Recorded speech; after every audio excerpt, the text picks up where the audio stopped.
चलो सुनो, तो कहानी में ये लिखा है कि हमारे पास एक प्रोटॉन है जिसको हमको उसको एक्सेलरेट करने के लिए हमने कहाँ डाला, साइक्लोट्रॉन। ऐसा था कि उसकी मैग्नेटिक फील्ड इतनी थी, तो ये मैग्नेटिक फील्ड हमारा कौन है भैया, बी। अब वेबर पर मीटर स्क्वायर बोलो या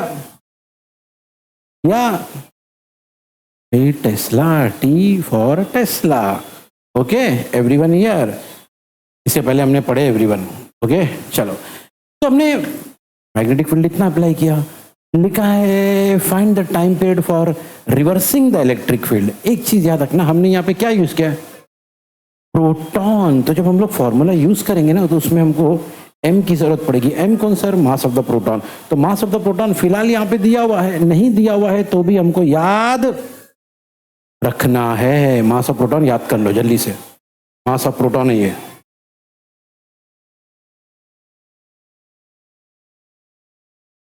ठीक है, उसके बाद और एक चीज की जरूरत पड़ेगी हमको, क्योंकि हम प्रोटॉन यूज कर रहे हैं तो हमको उसके चार्ज की भी जरूरत पड़ेगी। तो चार्ज ऑफ प्रोटॉन और चार्ज ऑफ इलेक्ट्रॉन सेम होता है ये। ओके, दोनों का चार्ज सेम होता है, प्रोटॉन हो या इलेक्ट्रॉन। इलेक्ट्रॉन का भी यही चार्ज है, प्रोटॉन का भी यही चार्ज है। फर्क क्या है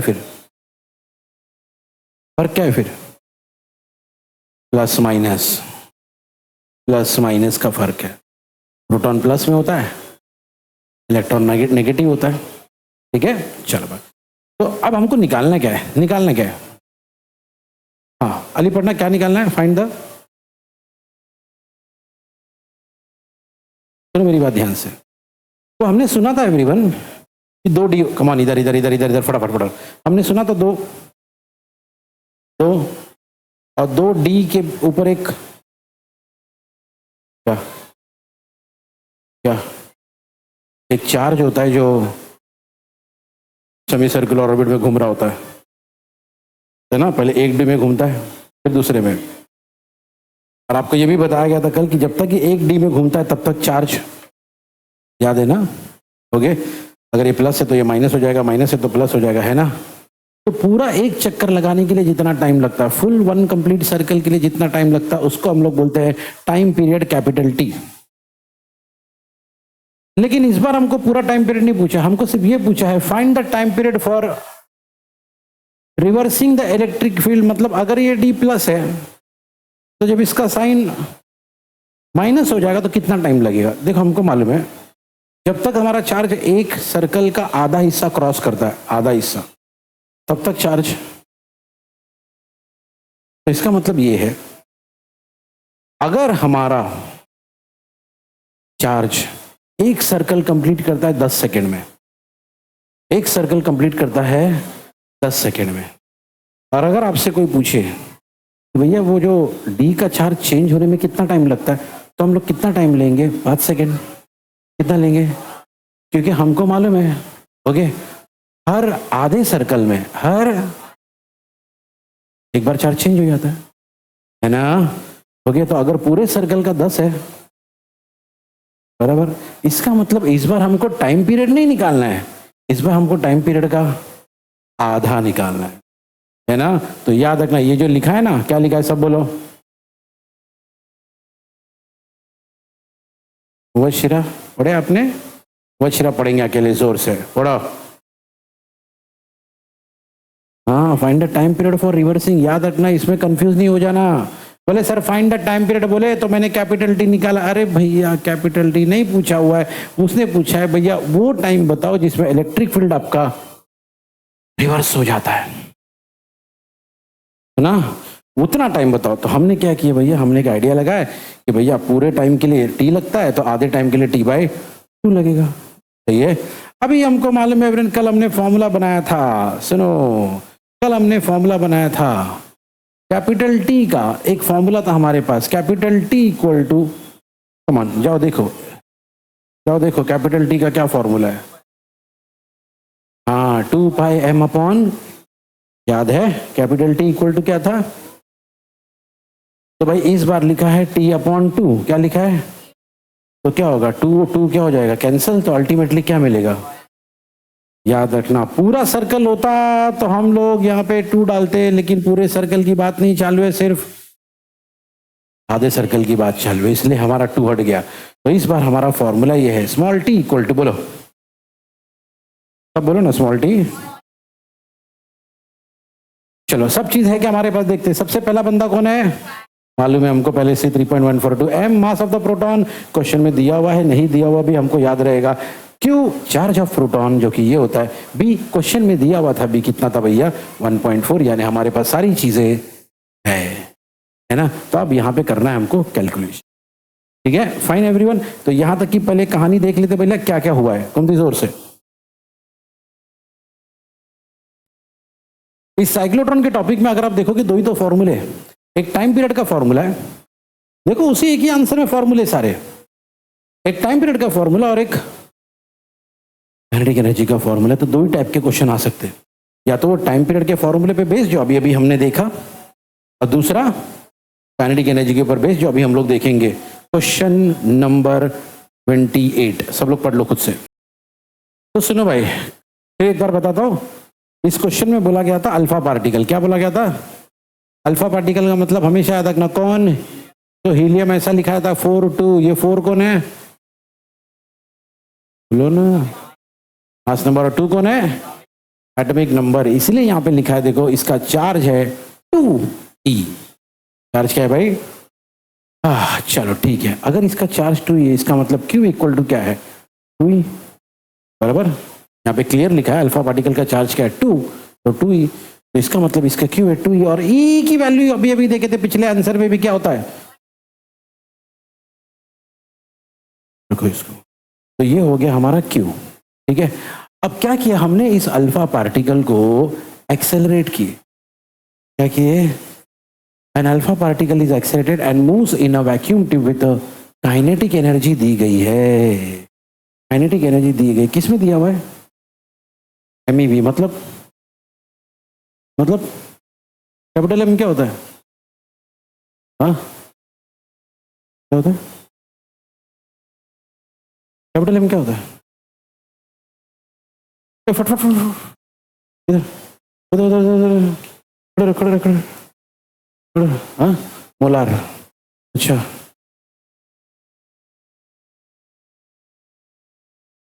ये क्या बोल रहा है, कुछ नहीं बोल रहा है, ठीक है यार, ठीक है यार, कौन होता है कैपिटल M, स्मॉल m होता है मिली, कैपिटल M होता है मेगा, क्या होता है mega, okay, mega electron volt, और मेगा से नॉर्मल पे जाने के लिए आप हमेशा करते हो इनटू, ओके, स्मॉल m होता है मिली, हम लोग बोलते ना मिलीग्राम, है ना, मिलीमीटर, वैसे ये मेगा है, वो 10⁻³ है, 10⁻+6, 10⁻+6, ओके। इसको मिलियन इलेक्ट्रॉन वोल्ट भी बोलते हैं, million electron volt, million, okay, million वगैरह सुना होगा ना आपने, एनीहाउ, सो भाई मेरी बात सुनो, तो 10 × 10⁻+6 EV, तो 10 × 10⁻+6, लेकिन एक बात सुनो सुनो सुनो सुनो, एक इंपॉर्टेंट और एक बात, ये हमारा काइनेटिक एनर्जी EV में है, किस में है, सोल्यूशन करते टाइम नहीं चलेगा EV में, फिर सर इसको कन्वर्ट करना पड़ेगा इसमें, तो सर EV से याद रखना, पहले हम MeV से कहाँ पे आए, अब EV से कहाँ पे जाना है, सर EV से जूल पे कैसे जाएंगे, मल्टीप्लाई बाय, ठीक है, सारी बातें लिख लो भाई, ठीक है। चलो अब आगे की कहानी, on applying, okay, transverse uniform magnetic field इतने का है, हमारा मैग्नेटिक फील्ड भी इतने का है, कितने का सब बोलो, टेस्ला, ठीक है। अब क्या होगा, ये सब लगाने से हमारा जो पार्टिकल था, ओके, कौन सा पार्टिकल था हमारा, अल्फा पार्टिकल यानी हीलियम, वो ऐसे घूमने लगा, कैसे, यानी सर्कल में घूमने लगा, और सर्कल में घूमते घूमते घूमते घूमते उसका जो सबसे बड़ा रेडियस बना इतने का बना, कितने का बना भाई, हमसे पूछा है उस अल्फा पार्टिकल का, हाँ से बताओ भाई, पहली बात जो रेडियस है वो दिया हुआ है किस में, हाथ चलता रहे, सेंटीमीटर से कहाँ जाना पड़ेगा भैया, मीटर में, कैसे जाएंगे, × 10⁻², ये सेंटीमीटर टू मीटर, चलो भाई, तो हमारे पास इतनी सारी चीजें आ गई है। पूछा क्या है? पूछा सर ये है क्या, सब बोलो। अच्छा, अभी क्योंकि हमारे पास इस टॉपिक में घुमा फिरा के दो ही फॉर्मूले, एक है टाइम पीरियड का और एक है काइनेटिक एनर्जी का। हमारे इस क्वेश्चन में काइनेटिक एनर्जी दिया हुआ है, क्या दिया हुआ है? तो यार फिर हम लोग काइनेटिक एनर्जी का फॉर्मूला लगाएंगे ना। अगर टाइम पीरियड दिया होता तो टाइम पीरियड का लगाते हैं, लेकिन यहाँ पे क्या दिया हुआ है? Kinetic energy. तो काइनेटिक एनर्जी का तो अभी थोड़ी देर पहले आपने बोला था यही फॉर्मूला है ना। यस, अल्ताफ पड़ेगा, अल्ताफ पढ़ो जोर जोर से।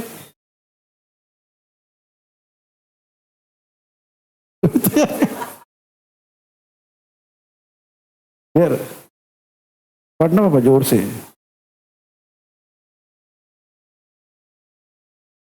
तुम थी पढ़ो।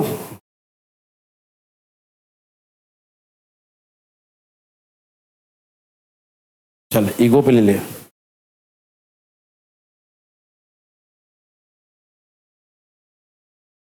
अभी अपना सलमान खान आया नहीं तो उससे पढ़ाया होता। हाँ इधर चलो, K equal to q square b square r square upon 2m। Okay, इसमें से हमारे पास क्या क्या है? हमारे पास इसमें से काइनेटिक एनर्जी है, बराबर है, काइनेटिक एनर्जी है, चार्ज है, पी है, आर है, क्या नहीं है? क्या नहीं है? मास। और वही तो हमसे फाइंड करने बोला है। सही है, तो सारी वैल्यू सब्स्टिट्यूट करोगे।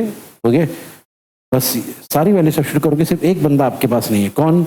m, बाकी सब डाल दोगे, m इधर, ये बंदा भी इधर, अल्टीमेटली यहाँ पहुंचोगे। इसके आगे का कैलकुलेशन करना है बस, ठीक है? कैलकुलेशन हम लोग कर लेंगे, इसका टेंशन मत लो। ओके, फिलहाल ये देखो भैया क्या क्या कहानी में लिखा हुआ है। तो जितनी सारी से जितना सारा डेटा दिया हुआ था हमने सब लिख लिए और उसके बाद ये फॉर्मूला अप्लाई की, ठीक है? चलो इसका कैलकुलेशन मैं करके बताता हूँ आपको, ठीक है? क्योंकि बहुत सारे टर्म्स है, ठीक है? क्या है भैया? क्या कहता है formula? Kinetic energy K equal to q square b square r square upon 2m।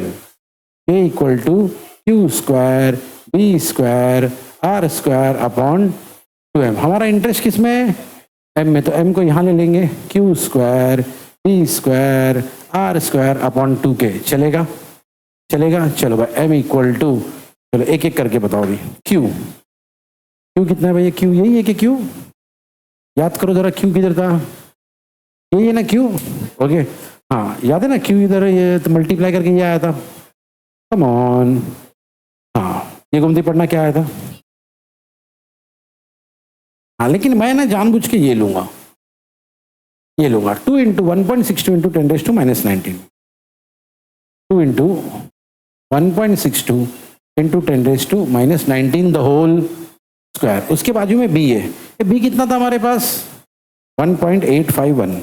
Okay, तो 1.851 द होल स्क्वायर। फिर उसके बाद रेडियस था, रेडियस कितना था भैया? 24.6 इंटू 10⁻⁻2, 24.6 इंटू 10⁻⁻2, इसका भी स्क्वायर।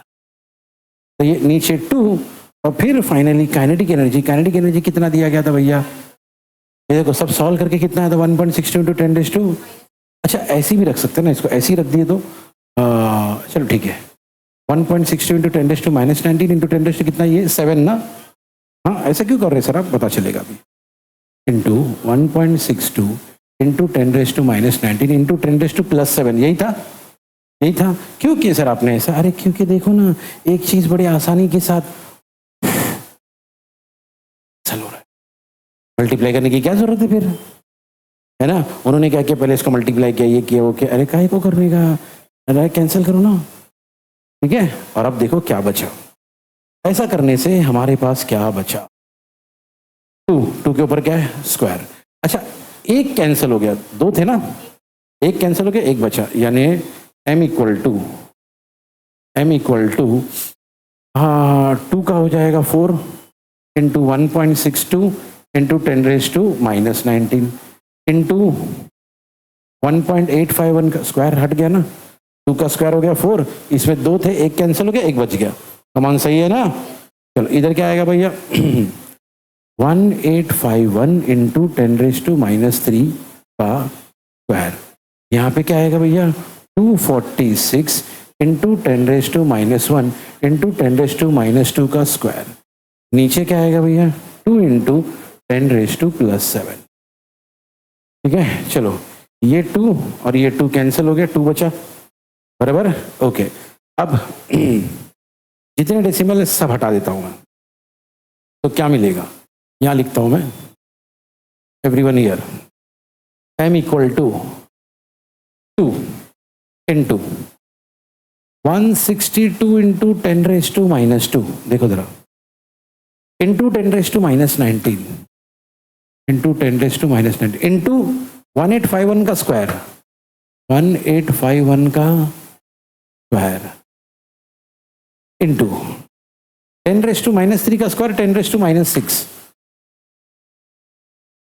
फिर 246 का स्क्वायर, 246 का स्क्वायर इंटू 10⁻⁻1 -2 क्या होगा, -3 का स्क्वायर -6, और 10⁻+7 ऊपर जाके क्या हो जाएगा, 10⁻⁻7। चेक कर लो सारी चीज।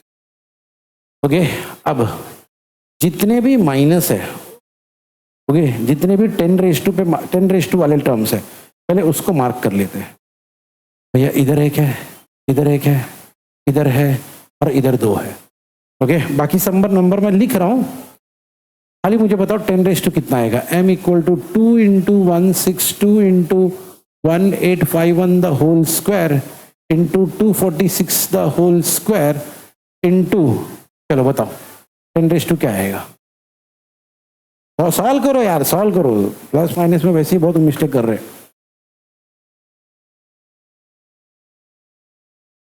10⁻⁻40, ठीक है। चलो अभी लॉग अप्लाई करना है, ये दो को तो डायरेक्टली मल्टीप्लाई करेंगे, 2 इंटू 162 ऐसी डबल कर लो, 4, 16 का डबल 32, बोलो कितना होगा, m इक्वल टू, बोलो ना, 324 into 1851 the whole square into 246 the whole square into 10⁻⁻40, सही है।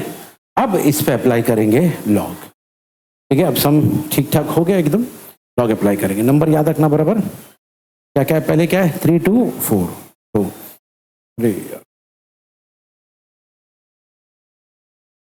हाँ, m equal to log 324 plus 2 into log, बोलो क्या है वो नंबर, 1851 प्लस 2 इंटू फिर से लॉग 246 इंटू 10⁻⁻40, 10⁻⁻40। चलो फटाफट सबके लॉग निकाल के रखो जल्दी से। 32 को 4, 1851, 248, 248 है कि 6 है, 246 है।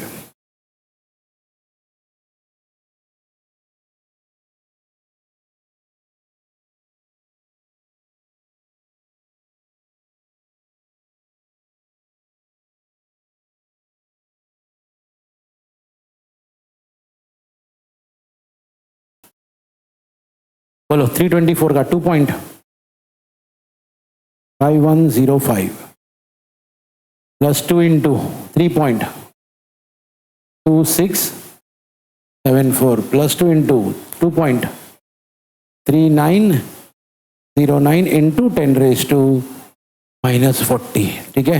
अभी क्या करना है फ्रेंड्स, सुनो, सबसे पहले हम लोग क्या कर लेंगे, इन दोनों को मल्टीप्लाई कर लेंगे, इन दोनों को मल्टीप्लाई, जल्दी से इसको मल्टीप्लाई करके बताओ, इंटू 2, जल्दी जल्दी।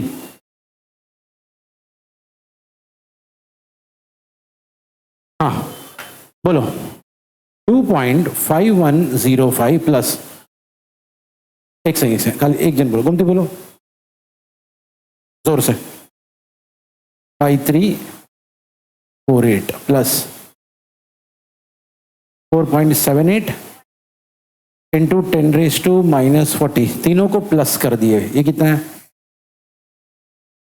13.8, एक जन बोलो, एक जन, हाँ, 271 इंटू 10⁻⁻40, 8271 का एंटीलॉग, 8271 का एंटीलॉग, जल्दी, 6716, एक डिजिट के बाद पॉइंट इंटू 10⁻1313 इंटू 10⁻⁻40, यानी 6.716 इंटू 10⁻⁻ +13 -40 कितना होगा? -27, तो ये है ना? ओके, तो 6.716 इंटू 10⁻⁻27, परफेक्ट आंसर एकदम। ओके, क्योंकि ये मास है, क्या है? मास है, तो आंसर किस में आएगा? किलोग्राम में। हमेशा कहता हूं लॉग से कभी भी रॉन्ग नहीं होता, इतना भी बड़ा सम हो। ओके एवरीवन, ये सुनो, हेलिकल मोशन। ओके, अगले टॉपिक पे आ जाओ। क्या नाम है? Helical motion. Helical motion, okay देखो ये दिख रहा है एवरीवन, ये वाला मोशन। ओके, हम लोग बाद में देखने वाले इसको डिटेल, लेकिन ये देखो कोई पार्टिकल अगर ऐसा मूव करे ना, देखो स्प्रिंग की तरह दिख रहा है, ऐसा ऐसा ऐसा ऐसा ऐसा, इस मोशन को कहते हैं। बायो वाले को पता होगा कि हेलिक्स किसको बोलते हैं। ओके, इधर बायो वाले, हाँ काहे मुंह छुपा रहे हो अभी? हाँ इधर सुनो, आपका डीएनए जो होता है ना, आपका मतलब हम सबका, ओके डीएनए, उसका यही शेप होता है, helix, helical strand of DNA बोलते हैं। ठीक है, चलो ओके। वैटसन और क्रिक नाम के दो बंदे थे, वैटसन और क्रिक, उन्होंने बायो में फाइंड आउट किया था कि हमारा डीएनए ऐसा होता है, इसलिए उसको बोलते हैं Watson and Crick model of DNA. खैर वो सब छोड़ो, फिलहाल हम लोग यहाँ पे आते हैं। हमारे पास एक क्या है, उसको रखे हमने कहाँ पे, तो कौन से कंडीशन में वो ये वाला मोशन करेगा वो हमको बताना है, कौन सा मोशन। ठीक है, तो देखो भाई, हेलिकल मोशन लाने के लिए क्या करना है, यार अली पढ़ना जोर से एकदम।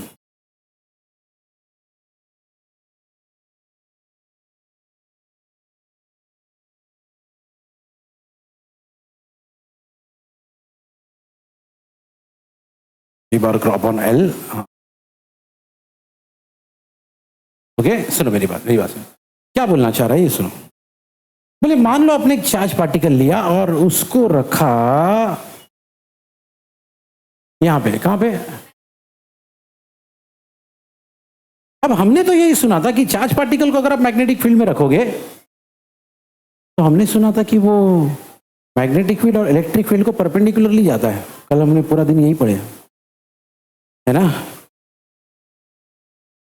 क्रॉस क्रॉस प्रोडक्ट होता है, तो दोनों का परपेंडिकुलर डायरेक्शन में जाता है। डोर बंद कर दो, ठीक है। सुनो एवरीवन हियर, लेकिन क्या बोल रहा है, मान लो ऐसा हुआ कि अगर कोई चार्ज पार्टिकल परपेंडिकुलर डायरेक्शन में मूव नहीं हुआ, तब क्या होता है? बोले तब ऐसा होता है कि वो चार्ज पार्टिकल ये करेगा, क्या करेगा? हाँ, लेकिन ऐसा होने के लिए एक शर्त है, एक कंडीशन है। कंडीशन क्या है मालूम? एवरीवन हियर, वे रेडी, देखो यहां पे नॉर्मली ये आपका जो दिख रहा है एरो, ये एरो किसका एरो बता रहा है? ये मैग्नेटिक फील्ड का एरो है, मतलब मैग्नेटिक फील्ड का डायरेक्शन है। ये जो है ना, ये वेलोसिटी का डायरेक्शन है, और लिखा भी है कि वो मैग्नेटिक फील्ड और वेलोसिटी एक दूसरे को परपेंडिकुलर है ना। ओके, लेकिन नोटिस करो क्या हुआ मालूम है, पार्टिकल ऐसा जाने के बजाय थोड़ा सा टेढ़ा हो गया, जिसको हम फिजिक्स में कई बार बोलते हैं इंक्लाइंड हो गया है। तो नॉर्मली वो ऐसा जाना चाहिए था, लेकिन थोड़ा सा ऐसा हो गया, वी बार अपॉन एल। अगर कभी सीधा गया तो वो परपेंडिकुलरली चला जाएगा, लेकिन कभी वो ऐसा गया ना, तो फिर वो परपेंडिकुलरली नहीं जाता, बल्कि ये वाला शेप जाता है, ये वाला शेप परफॉर्म करता है, और यही वाले शेप को हम कहते हैं। तो भैया स्टैंडर्ड तो यही होता है कि हमेशा आपका जो भी पार्टिकल है वो मैग्नेटिक फील्ड के परपेंडिकुलर ट्रैवल करता है। लेकिन अगर कभी वो परपेंडिकुलर नहीं ट्रैवल किया, थोड़ा इंक्लाइंड हो गया, थोड़ा टेढ़ा हो गया, तो ऐसे ट्रैवल करे, और इसी मोशन को हम कहते हैं हेलिकल मोशन। ठीक है, चलो भाई क्लियर।